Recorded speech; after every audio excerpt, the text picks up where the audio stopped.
बिस्मिल्लाहिर्रहमानिर्रहीम। अस्सलाम वालेकुम स्टूडेंट्स, आज हमारे छठे लेसन की एक्सरसाइज है। आज हम इंशाल्लाह इसे पढ़ेंगे, तो शुरू करते हैं। नंबर 1 है, क्वेश्चन नंबर 1 है चूज़ द करेक्ट आंसर का सही जवाब पर दायरा लगाएं, मुंतखब करें। Jawkins said that a man who wanted to succeed had to be a determined person। उससे पूरा जम के जिसने भी जो है कामयाबी हासिल करनी है उसे क्या होना चाहिए, एक पूरा जम इंसान होना चाहिए। The man who keeps on wins the race, जो काम जारी रखता है वो रेस जीत जाता है। He would be skating champion if he really give all his time to do it. He hit on a most extraordinary ambitions to be appointed a corps acrobat. At the stage of 16, he won the high jump, the hurdles and the 100 yards. Gorgeous probably wanted to. इसमें दो options भी हैं, make his country powerful, ये भी सही है, and prove his parents wrong, जो कि उसका पहला मंसूबा था कि अपने वालिदैन को किस तरह से गलत साबित कर दे। तो दोनों हो सकते हैं, बेहतर यही है। When Gorgeous was inaugurated, the people applauded because he had achieved his ambition. The great throne room had been turned into a kind of the gymnasium. Turbot disagreed with Jawkins. Jawkins कह रहा था भी determination ही ज़रूरी है, टर्बिट कहता है determination ही ज़रूरी नहीं है, इसके साथ जो अपॉर्चुनिटी भी चाहिए होती है। Gorgeous achieved his ambition by going into politics. जी, ट्रू फॉल्स पेपर में नहीं आएंगे, इसलिए हम ये सवाल जो अभी पढ़ लेते हैं। What was the subject of discussion club, club में मौजू क्या था? क्लब का मौजू था अपॉर्चुनिटी और डिटर्मिनेशन में कौन सी चीज़ ज़्यादा कारआमद होती है कामयाब होने के लिए। What is the trouble think of Jorkens argument, Jorkens ने कहा था कि जो मुस्तकिल मजाजी डिटर्मिनेशन है वही हमारे लिए जो है वो ज़रूरी होती है कि हम सक्सेस हो सके, हम कामयाब हो सके। लेकिन जो टर्बिट कहता था कि सिर्फ डिटर्मिनेशन ही ज़रूरी नहीं होती, उसके लिए अपॉर्चुनिटी का होना भी लाजमी होता है। How did Jorkens convince that a man can become a skating champion of Sahara, उसने कहा, वो कहता है कि उसने किस तरह प्रूव किया था, किस तरह लोगों को कायल किया था कि एक जो स्केटिंग चैम्पियन किस तरह बन सकता है सहारा का। तो उसने कहा था भी इसके लिए वो पहले रकम जमा करेगा, रकम जमा करवा वो वहाँ पे जाकर मैदान बनाएगा, वहाँ पे जो है वो उसके एडवर्टाइजमेंट करेगा, मुकाबले के लिए मुकाबला करवाएगा, उसमें वो जीतेगा तो वो खुद को जो चैम्पियन साबित कर सकता है। How did the gorgeous persuade his people to make his country strong, उसने कहा था कि ये चीज़ जो कोर्ट एक्रोबैट है ये फिज़िकल फिटनेस का जो है ना मुजाहरा है, और इससे जब लोग इसे देखेंगे तो उन्हें भी शौक़ पैदा होगा, उनके आर्मी वाले जो फ़ौजी जो सोल्जर हैं उनके अंदर भी शौक़ पैदा होगा, तो वो भी इसी तरह अपनी फ़िज़िकल फिटनेस का मुजाहरा करेंगे और फिज़िकल फिटनेस की वजह से वो हर तरह की जंग जीत सकते हैं। What was the view point of the parents of the gorgeous, इनके जो इसके वालिदैन के भी वही कह लें कि व्यूज़ थे जो कि टर्बिट के थे। टर्बिट भी ये कहता था कि अपॉर्चुनिटी ज़रूरी होती है, सिर्फ डिटर्मिनेशन से कुछ नहीं होता। तो गॉर्जियस के वालिदैन भी ये कहते हैं कि डिटर्मिनेशन जो है वो डिटर्मिनेशन टेक्स टाइम, यानी कि वक्त लेती है, तो उसके साथ क्या चीज़ ज़रूरी होती है, उसके साथ ज़रूरी होती है अपॉर्चुनिटी भी। What were the arrangements made for the function of the, जो उसके इफ्तिताह की तकरीब की गई थी उसके अरेंजमेंट कैसे थे?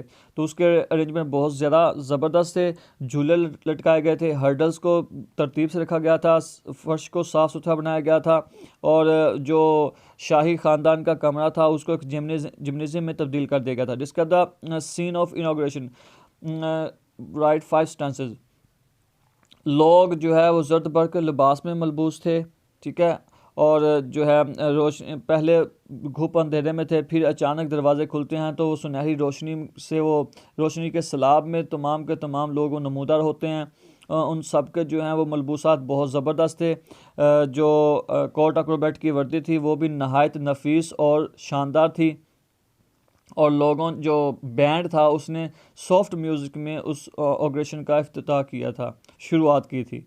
What were the feelings of the gorgeous on the occasion, gorgeous की इस मौके पर क्या फीलिंग थी? वो बहुत खुश था, लेकिन वो अपने इस तवील तर सब्र के बाद जैसे निढाल होकर रह गया था, तो इस बात ने उसको थोड़ा सा अफसुर्दा भी कर दिया था। लेकिन जैसे ही शाही ख़ानदान की मुस्कुराहटें उसकी तरफ मतवज्जा होती हैं तो वो फिर खुश हो जाता है।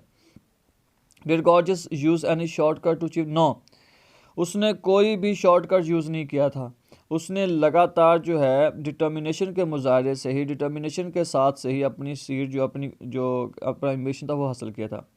How long the gorgeous tick to get ambitions achieved, वो उसे तकरीबन 60 साल से ज़्यादा का अरसा लगा था अपनी इस एम्बिशन को हासिल करने के लिए। आगे कॉलम है तो इसको हम देखते हैं। कॉलम भी मेरे ख्याल में पेपर में नहीं आते, तो हम इसको फ़िलहाल स्किप कर देते हैं।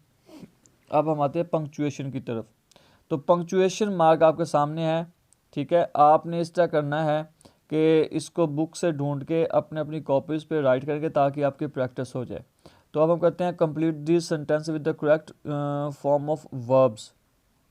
Jochen said that if the man was determined to get anything and stuck, second form, जो स्टोरी सेकंड फॉर्म पास्ट में होती है तो पास्ट में वाज भी इस्तेमाल होता है और वर्ब की सेकंड फॉर्म इस्तेमाल होती है, ठीक है।